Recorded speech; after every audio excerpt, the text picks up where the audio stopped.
Hello and welcome to The Essential Reads. My name is Isaac and my goal is to bring to you a bunch of classic audiobooks in an easy and accessible way. We are continuing with Sense and Sensibility by Jane Austen, and this is chapter 38. Mrs. Jennings was very warm in her praise of Edward's conduct, but only Elanor and Marianne understood its true merit.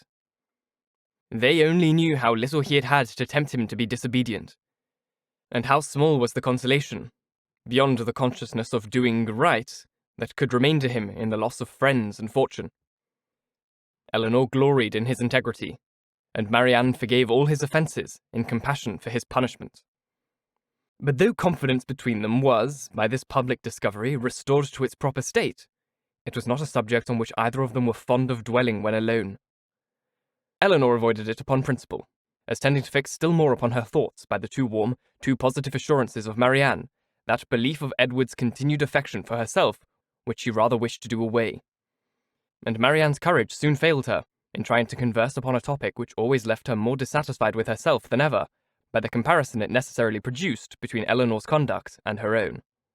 She felt all the force of that comparison, but not as her sister had hoped, to urge her to exertion now. She felt it with all the pain of continual self-reproach, regretted most bitterly that she had never exerted herself before, but it brought only the torture of penitence, without the hope of amendment. Her mind was so much weakened that she still fancied present exertion impossible, and therefore it only dispirited her more. Nothing new was heard by them for a day or two afterwards of the affairs in Harley Street or Bartlett's Building. But though so much of the matter was known to them already that Mrs. Jennings might have had enough to do in spreading that knowledge further without seeking after more, she had resolved from the first to pay a visit of comfort and inquiry to her cousins as soon as she could, and nothing but the hindrance of more visitors than usual had prevented her from going to them within that time. The third day succeeding their knowledge of the particulars was so fine, so beautiful a Sunday as to draw many to Kensington Gardens, though it was only the second week in March. Mrs. Jennings and Elanor were of the number, but Marianne, who knew that the Willoughbys were again in town, and had a constant dread of meeting them, chose rather to stay at home than venture into so public a place.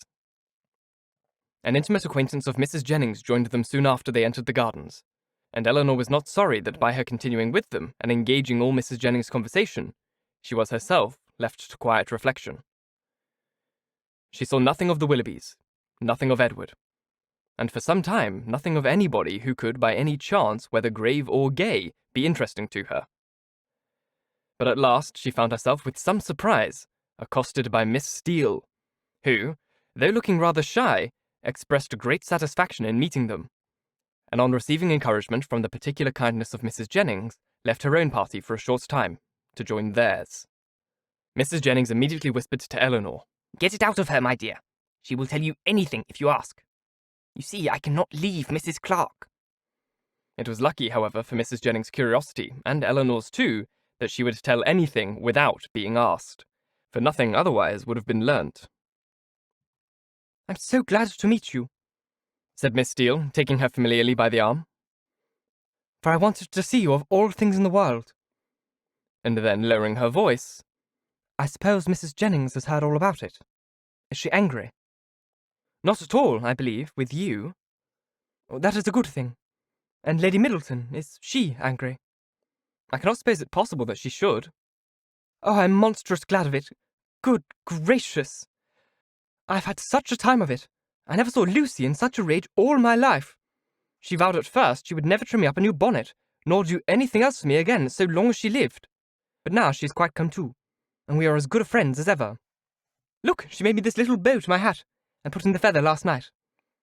There now, you are going to laugh at me too. But why should I not wear pink ribbons? I do not care if it is the doctor's favourite colour. I am sure, for my part, I should never have known he did like it better than any other colour, if he had not happened to say so. My cousins have been so plaguing me. I declare sometimes I do not know which way to look before them." She had wandered away to a subject on which Elanor had nothing to say, and therefore soon judged it expedient to find her way back again to the first.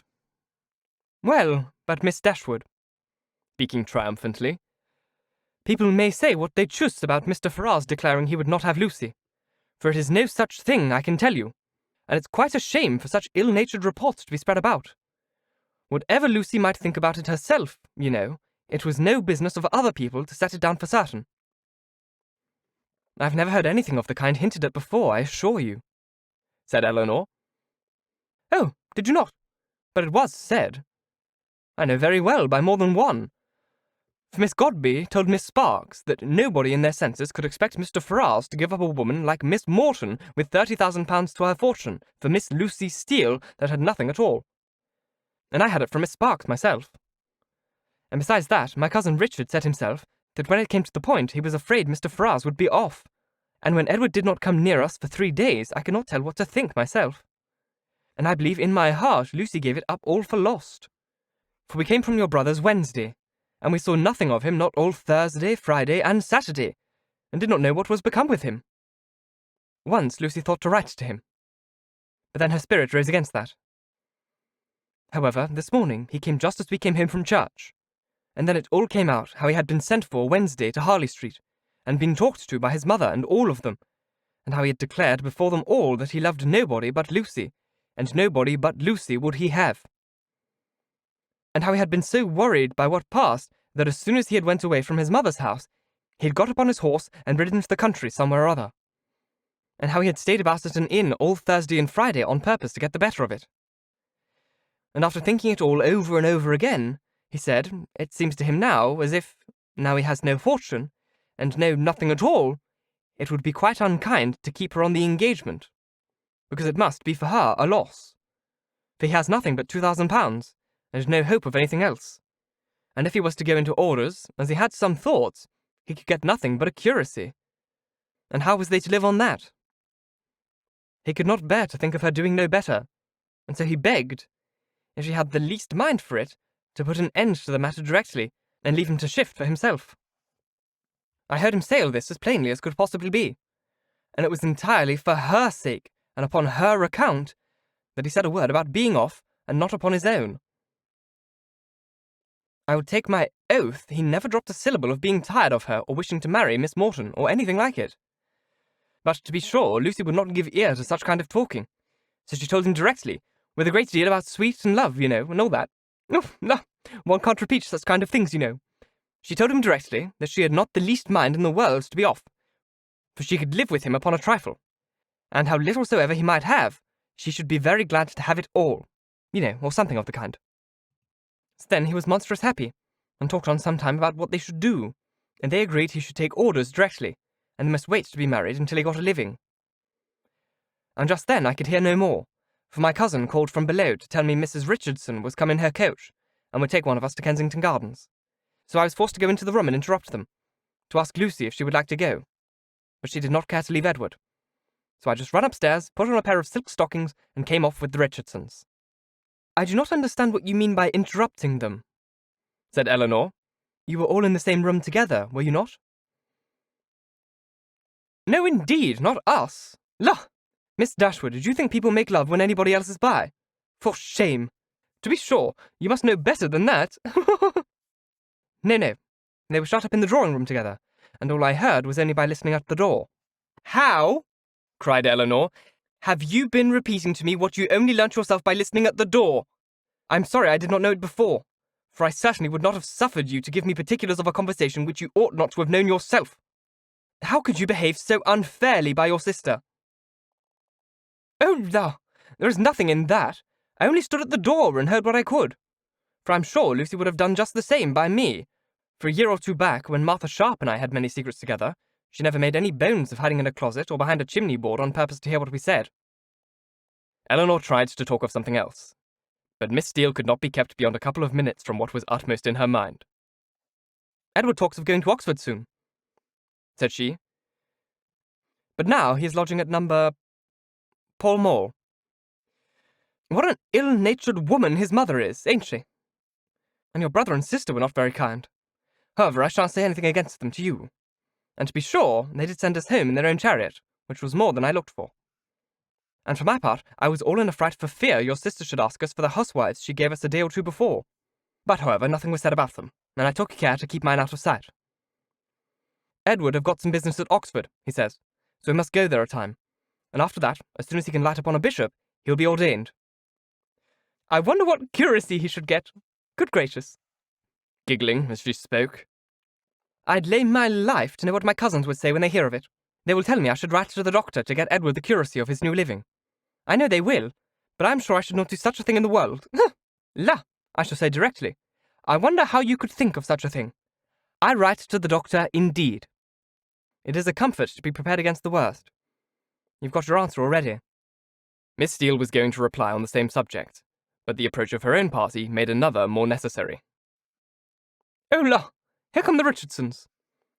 I had a vast more deal to say to you, but I must not stay away from them any longer. I assure you, they are very genteel people. He makes a monstrous deal of money, and they keep their own coach. I have not had time to speak to Mrs. Jennings about it myself, but pray tell her I am quite happy to hear she is not in anger against us, and Lady Middleton the same. And if anything should happen to take you and your sister away, and Mrs. Jennings should want company, I'm sure we should be very glad to come and stay with her for as long as she likes. I suppose Lady Middleton won't ask us any more this bout. Goodbye. I'm sorry Miss Marianne was not here. Remember me kindly to her. La, if you've not got your spotted muslins on. Huh. I wonder you was not afraid of its being torn. Such was her passing concern. For after this, she had time only to pay farewell compliments to Mrs. Jennings before her company was claimed by Mrs. Richardson, and Elanor was left in possession of knowledge which might feed her powers of reflection some time, though she had learnt very little more than what had been already foreseen and foreplanned in her own mind. Edward's marriage with Lucy was as firmly determined on, and the time of its taking place remained as absolutely uncertain as she had concluded it would be. Everything depended, exactly after her expectation, of his getting that preferment of which, at present, there seemed not the smallest chance. As soon as they returned to the carriage, Mrs. Jennings was eager for information. But as Elanor wished to spread as little as possible intelligence that had in the first place been so unfairly obtained, she confined herself to the brief repetition of such simple particulars as she felt assured that Lucy, for the sake of her own consequence, would choose to have known. The continuance for their engagement, and the means that were to be taken for promoting its end, was all her communication.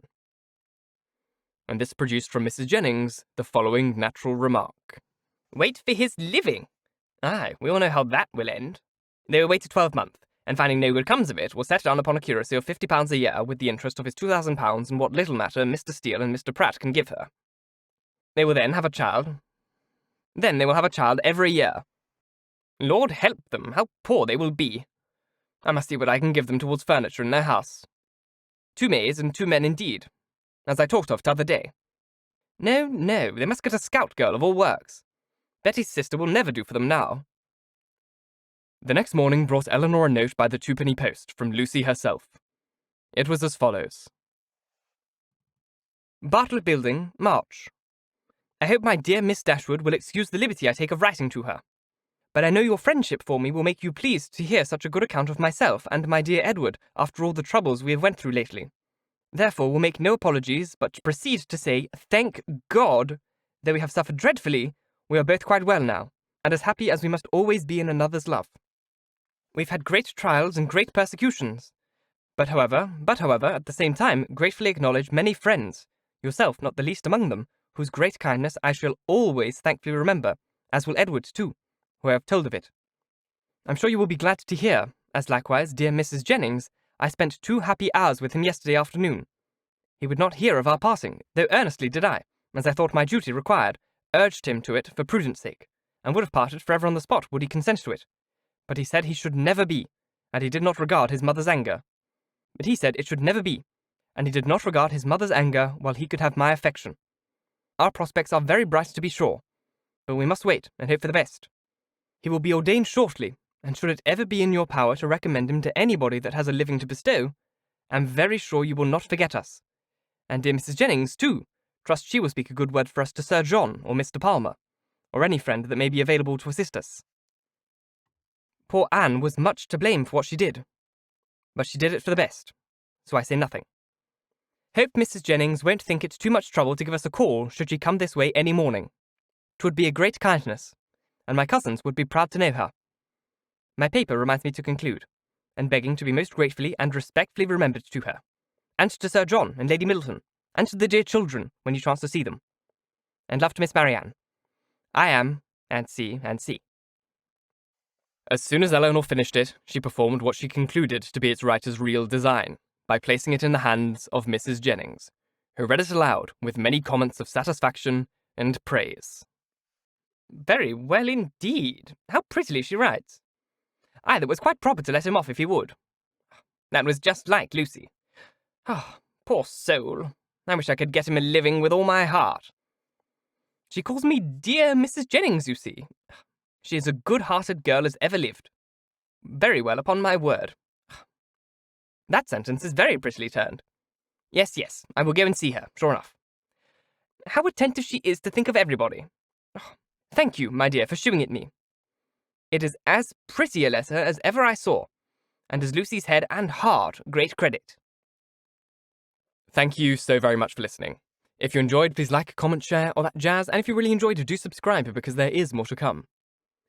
If you're listening on podcast, please leave a review as it helps get this in front of as many people as possible, and reading your reviews really makes my day.